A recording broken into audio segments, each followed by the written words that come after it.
সালে তরুণদা হচ্ছে আমাদের সবার মাস্টারমশাই বলতে পারো, যার উদ্যোগে এই চাঁদের হাট গড়ে উঠেছে। তরুণদার বাড়িতেই সমস্ত সময় এই ধরনের আড্ডা আলোচনা সেগুলো চলতে থাকতো, যে কিভাবে একটা অল্টারনেটিভ প্র্যাকটিসে শিল্পকে নিয়ে আসা যায়। চাঁদের হাটের যেই সুদীর্ঘ বছরের যে কমিউনিটি বেস প্র্যাকটিস, এই যে কমিউনিটির মধ্যে নেবে কাজ করার অভিজ্ঞতা, এবং সেটা শুধু চাঁদেরহাট যেখানে সিচুয়েটেড তার সারাউন্ডিংস এরিয়াতেই নয়, ইনফ্যাক্ট আজকে যে কলকাতার দুর্গাপুজো, এই দুর্গাপুজোকেও কিন্তু চাঁদেরহাট অন্য একটা জায়গা থেকে ব্যাখ্যা করে।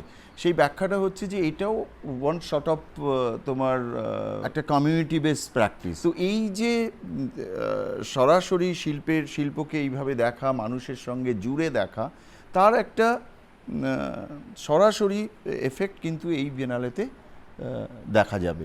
ভবদাই বললো একটু আগে যে আমাদের 30 বছরের একটা জার্নি আছে, এবং শুধু তাই না, আমরা 30 বছর ধরে চাঁদেরহাট বিভিন্ন সেক্টরে বিভিন্ন জায়গায় কমন পিপলদেরকে নিয়ে কাজ করা, মানে আমাদের লোকালি পিপল এবং আমাদের বিভিন্ন সেক্টরে আমাদের আর্ট ফিল্ডের মানুষদেরকে নিয়ে কাজ করা, এই যে মানুষ নিয়ে কাজ করার যে অভিজ্ঞতা এবং এর যে প্রভাব, মানে এই যে এক্সপিরিয়েন্সটা, এবার আমার মনে হয় বেঙ্গল বিয়েনালের মধ্যে একটা অবশ্যই বড় ছাপ ফেলবে। চাঁদেরহাটের প্র্যাকটিসটাও সেই রকম যে আমরা দীর্ঘদিন প্রত্যেক দিন একরকম শিখছি, প্রত্যেক দিন আরেক রকম করে ভাঙছি। তা সেইভাবেই তৈরি হয়েছিল। রীতিকা আমাদের কো কিউরেটার, আমরা একসাথে বসে ঠিক করি যে এইরকম একটা বিষয়, যেই বিষয়ের মধ্যে ঘুরে ফিরে এই সময়টা যাতে ধরা পড়ে, এই সময় ক্রাইসিসগুলো যাতে ধরা পড়ে, এবং আমাদের সেখানে আশ্রয় নিতে হয়েছে যে বনলতা সেনের ওপর। এই কবিতাটা বলতে পারো একটা ডিপারচারের জায়গা থেকে আমরা এই কবিতাটাকে নিয়েছি। এই বনলতা শব্দটার মধ্যে তো একটা অদ্ভুত হ্যাঁ ইন্সপিরেশন বলতে পারো, যে এইখান থেকে হয়তো শুরু হয়েছে, মানে আমাদের জার্নিটা। মানে এটা তো শেষ হবে যেদিনকে ওই কাতারে কাতারে মানুষ ভিড় করে ওই গ্যালারিগুলোর বা গ্যালারির বাইরে যখন মানুষ গিয়ে পড়বে। তা এইটা আমাদের কাছে সত্যি একটা কবিতা কখন সে আরেকজনের কাজের মধ্যে জীবন্ত হয়ে যেতে পারে, এবং সেখানে আমাদের ভূমিকাটা অনেকটা ক্যাটালিস্টের মতন, এবং ওই সূত্রগুলো নিয়েই হয়তো আমরা এই বিয়েনালেটাকে দেখতে চাই, এই সেকেন্ড এডিশনের বিয়েনালেটাকে। মানে আমাদের সবার মনে হয় যে বনলতা এখানে একটা রূপক, এবং এই রূপকটা হচ্ছে একটা পরস্পর নির্ভর জীবনের একটা রূপক বলা যেতে পারে।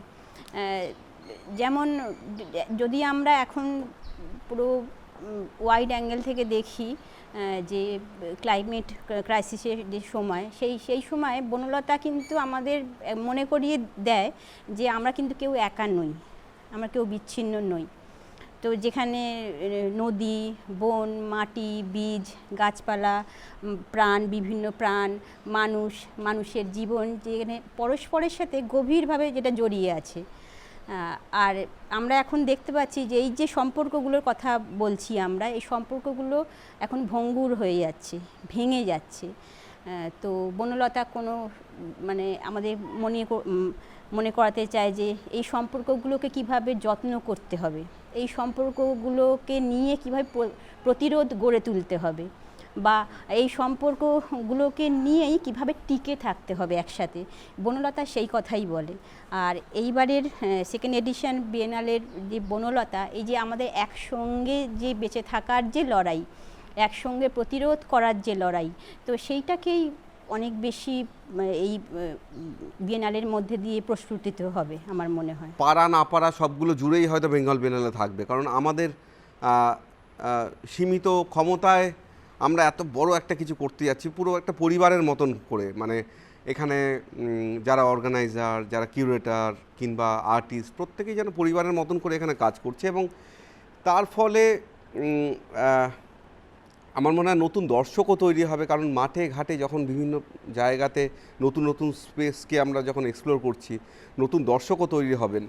তা সেই জায়গাগুলো আমাদের কাছে খুব একটা খুব আশার জায়গা, এবং ওই পাড়া না পাড়াগুলোই হয়তো আমরা দেখব, এবং সেইটা দিয়ে মনে হয় একটা অন্য কিছু হতে যাচ্ছে, কারণ বেঙ্গল এটা ডিজার্ভ করে।